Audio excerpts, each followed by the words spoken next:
praises, honor, and glory to Yahweh, Bahasham, Yahweh Shai, Bahasham, Racha, Kodash.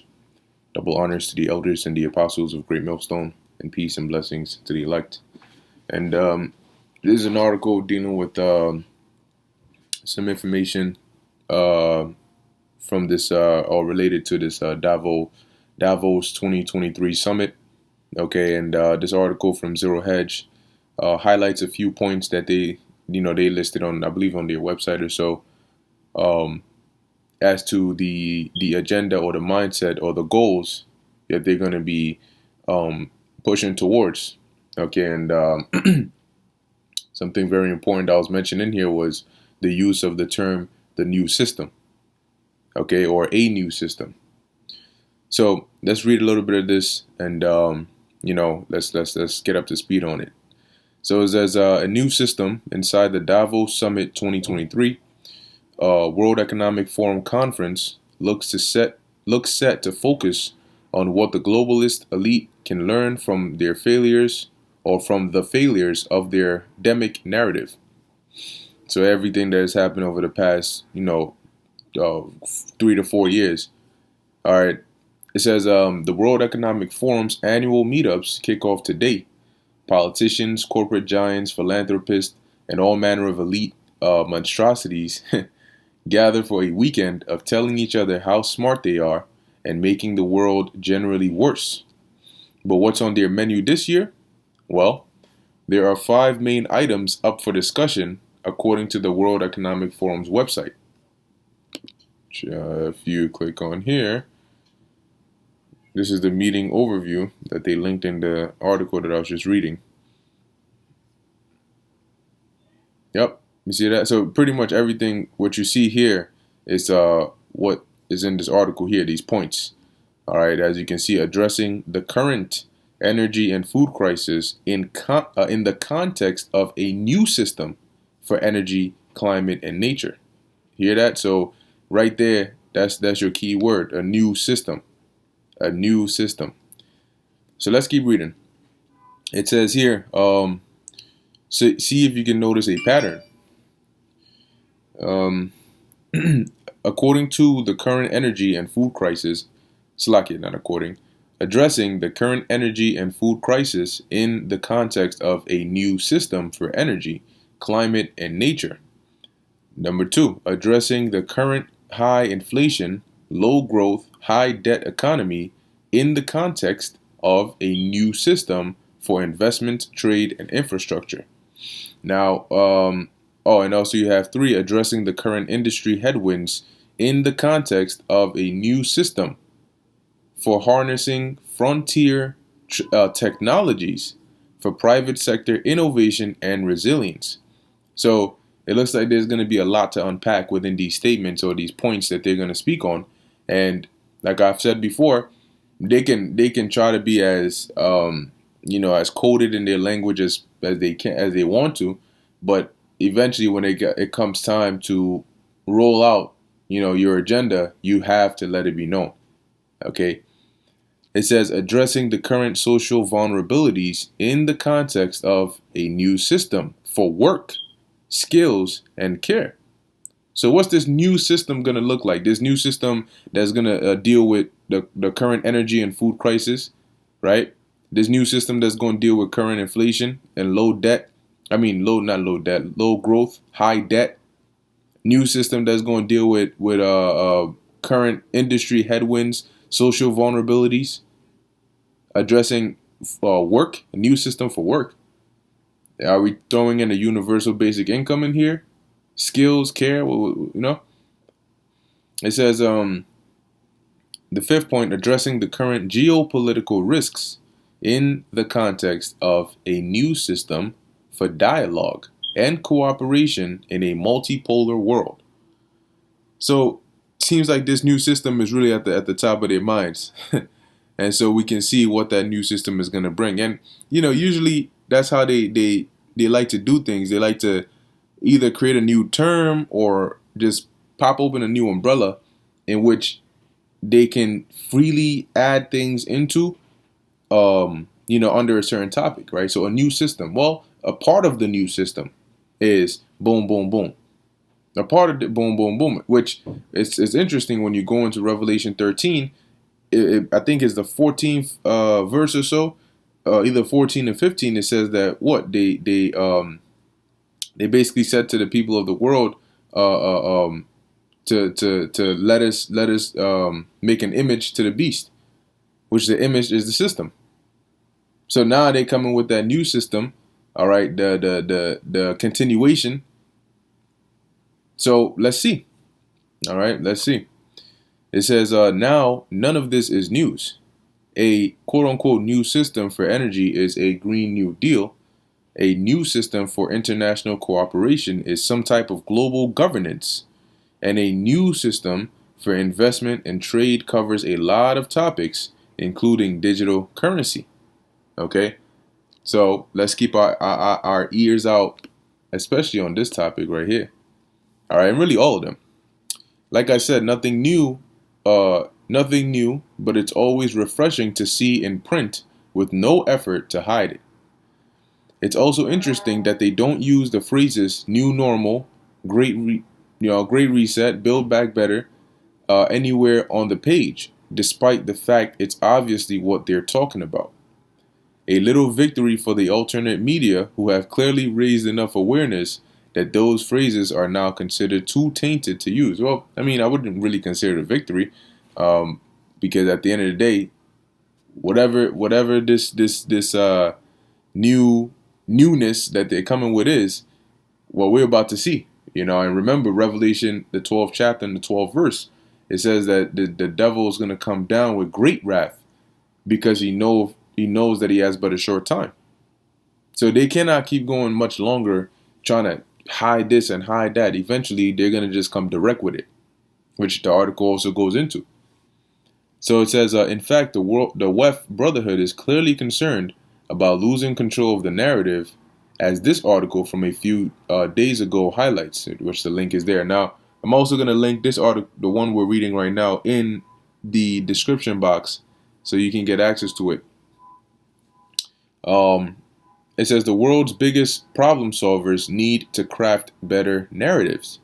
It argues people are more persuaded by the information presented within a narrative-based, a narrative, because a good narrative helps to ease information processing. Those trying to solve the world's most pressing challenges must take notice of this. So they're they're not wasting any effort trying to hide that. The whole article is essentially a very long-winded way of saying we need to tell better lies. We must name the real antagonists: irresponsible politicians, bought scientists, and some companies failing to live up to the needs of the transition to net zero. We must also stop pretending that there is a debate over the facts of climate change. Wow.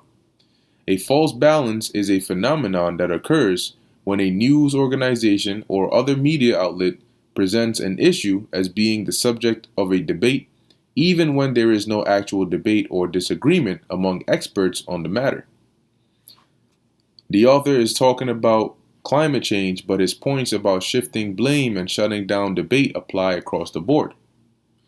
Look for a shift of narrative villains this year, as well as because that's what they do. They have a nice boogeyman, and then they say, hey, the boogeyman is up to this. We must do this. The boogeyman is now doing this. We must counter the boogeyman. They do it all the time.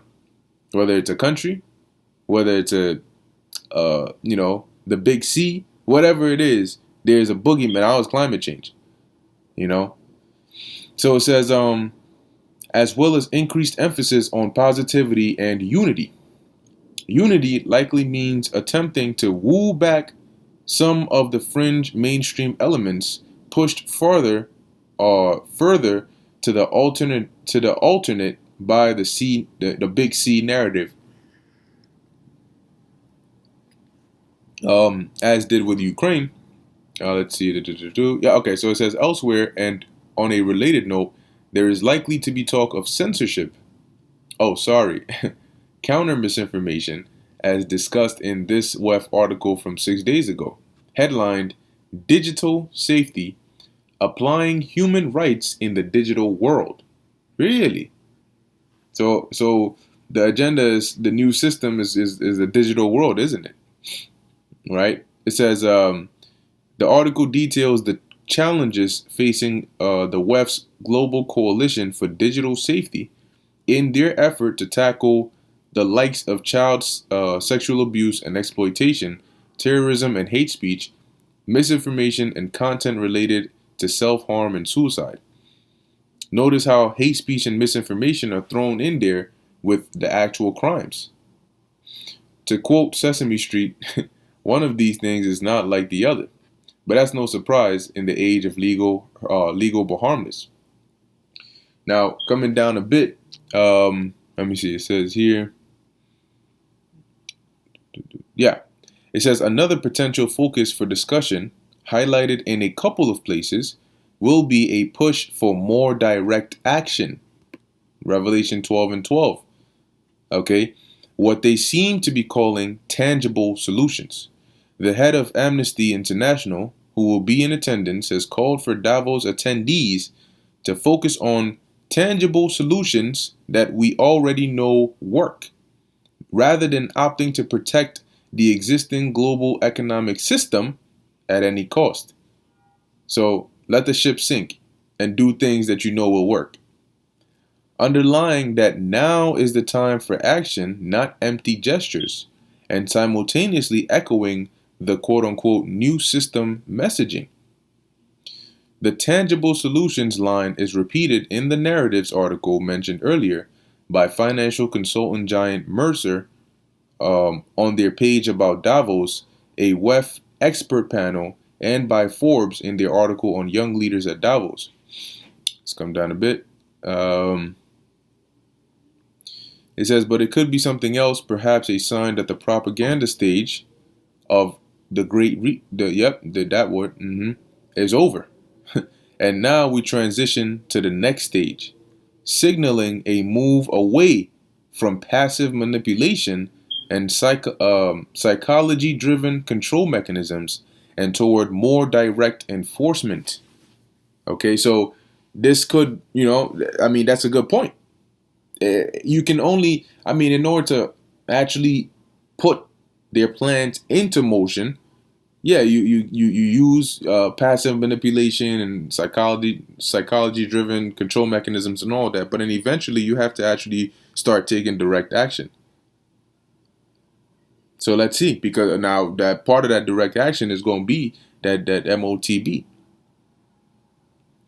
I guess we'll have to wait and see. Either way, you can broadly define the Davos agenda as four main themes: a new system, reforming the global systems of politics and finance, controlling the narrative, telling more believable lies and limiting public debate, countering misinformation, censorship, especially of the internet, tangible solutions, taking more direct action via enforcement and policy. Right? That what does it say in Revelation? That anybody that would not worship the bee should be killed. The Davos talking points, it seems, will be a retrospective focusing on what they learned from the shortcomings of their demic narrative. One final thought: an unconfirmed story doing the rounds is both hilarious and telling, if true. Apparently, Davos attendees are deliberately seeking out unvanessed pilots. Make of that what you will. So that's interesting too. I saw a post where it was mentioning that pilots are dropping. They dropping the vanessed pilots. They dropping down like flies, and that's a scary thing. Imagine here it is. Your pilot is flying a plane and he catches a heart attack. What now?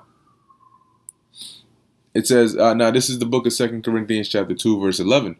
Lest Satan should get an advantage of us, for we are not ignorant of his devices. So now, we're not ignorant of his devices because the Lord has blessed us with the eyes to see the knowledge, wisdom, and understanding of the scriptures. But at the same time, in order to stay up to date and not be ignorant of their devices, their plans, you got to watch them. You got to read these articles. You got to listen to the things they say when they have these meetings, these conferences, these summits, you got to listen. You got to watch. You got to pay attention. That's how you stay up to date. That's how you stay not ignorant of the things that they're up to. Because we understand the end goal, but hearing where they're trying to go with it, you start piecing things together and you see what direction things are really headed in. All right. But in any way, or in any case, this is where we're at. They're talking about this new system, right? A new system. And there are a few points they highlighted on that, dealing with finance, dealing with, the food crisis, the energy crisis, work, skills, all of these things. So, let's keep our ears out and hear for more what comes out of this year's Davos summit. So with that, Lord willing, that was edifying to the elect. In closing, I want to give all praises, honor, and glory to Yahweh, Bahasham, Yahweh Shai, Bahasham, Racha Kodash. And until next time, Shalom.